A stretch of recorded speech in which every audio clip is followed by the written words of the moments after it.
Shalom, and welcome to a message for the Parsha, for Parshat Vayakhel and Pikudei. This Shabbat is a very supercharged Shabbat. Number one, we read not one Parsha, but we read two Parshiot, Vayakhel and Pikudei. The reason why we read them is because this year is a regular Jewish calendar year, meaning it's not a leap year. Thus, because we only have 53 Parshiot and there aren't 53 Shabbat in the year, we need to compensate for that because we always begin and conclude the same time of the year, meaning we have an annual cycle of the Torah reading. Thus, there are certain Parshiot which pair together. In this case of this week, it's obvious because they both speak about the same topic. Vayakhel and Pikudei both talk about the instructions of and the implementation of the instructions of the building of the Mishkan, of the tabernacle, the very first sanctuary. So that's number one. Number two, this week we take out a second Torah. In the second Torah we read Parshat HaChodesh. HaChodesh means the month, this month, because the words of this Parsha, this Torah reading begins with that Hashem commanded Moshe while still in the land of Egypt, saying, speak to the children of Israel and tell them, this month shall be to you the first of all months. This month is referring to the month of the Exodus, the month of Nisan, in which we left Egypt. And this was the very, very first mitzvah, the very first commandment we received as a nation, as a people, even prior to the revelation of Mount Sinai and formally receiving the Ten Commandments. So here Hashem tells us how to make the Jewish calendar, and the Jewish calendar is very unique and is separate from all other styles and ways of counting dates, calendars, years, and so on, as we go according to the lunar system, according to the lunar cycle.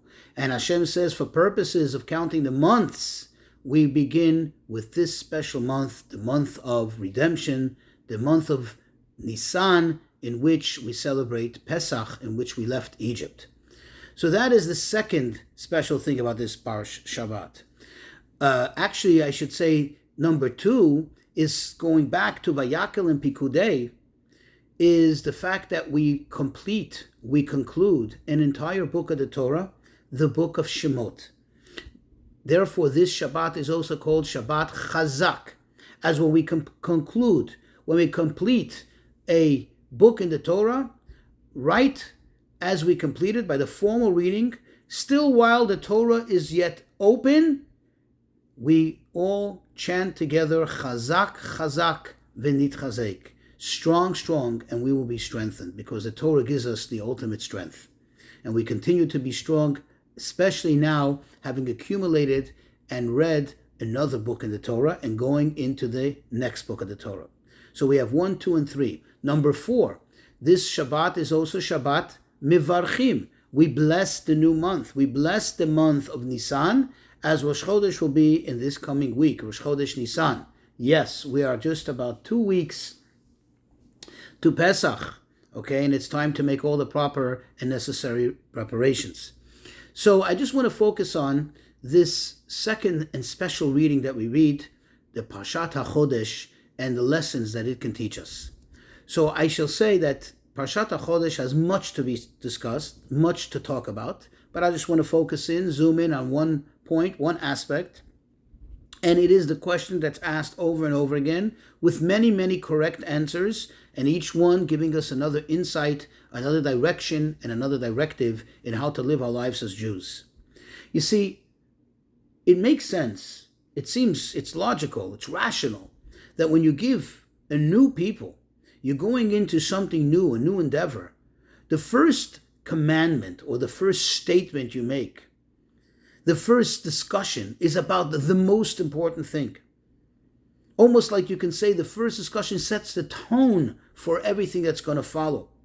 Why then did Hashem choose, in His infinite wisdom, that this mitzvah, the mitzvah of counting the months, the mitzvah of the Jewish calendar, how to determine Rosh Chodesh, how to determine the beginning of the month, and how to set the order of the months and so on, why was that chosen as the very first mitzvah. This almost like sets the tone. This is like the mission statement for everything that will follow.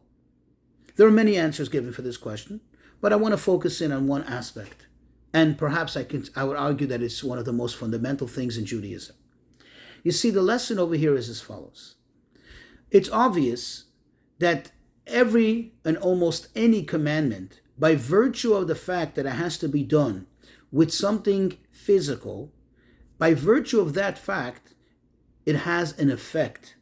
It injects spirituality, whether it's visible or not, whether it's something that becomes tangible or not.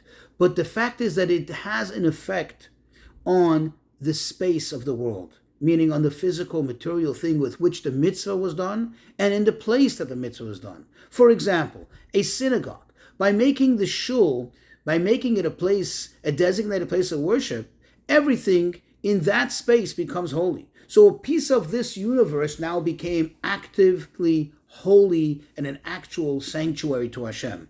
Then the thing you do the mitzvah with, anything from a Torah scroll to even an object like an etrog or lulav or candles that you lit for Hanukkah, all that, the object itself serves the mitzvah. The object itself becomes holy. The object itself becomes permeated with the spirituality.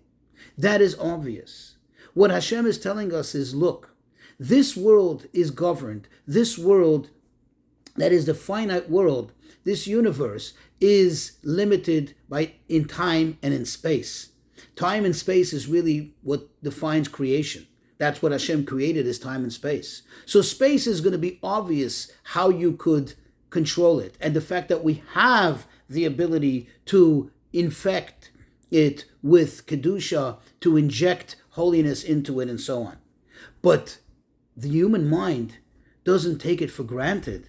It's not obvious to us that we can also control time, that we can affect time, that we have the power to bring spirituality even to time, even though it's something that's not tangible, we cannot feel with our hands, we cannot see with our eyes. And that is the lesson here, that is the message, that a Jew has the ability to even, so to speak, control time, to bring holiness into time, not only into space, not only into matter, but even into time, something which is so much more abstract, and it's not, so to speak, within our tangible reach. Even that, says the Torah, you have the ability to infuse and inject holiness into it and make it valuable time, make it time of essence, make it time of that's really worth living, that's really worth a reason for why Hashem had created it. Shabbat Shalom.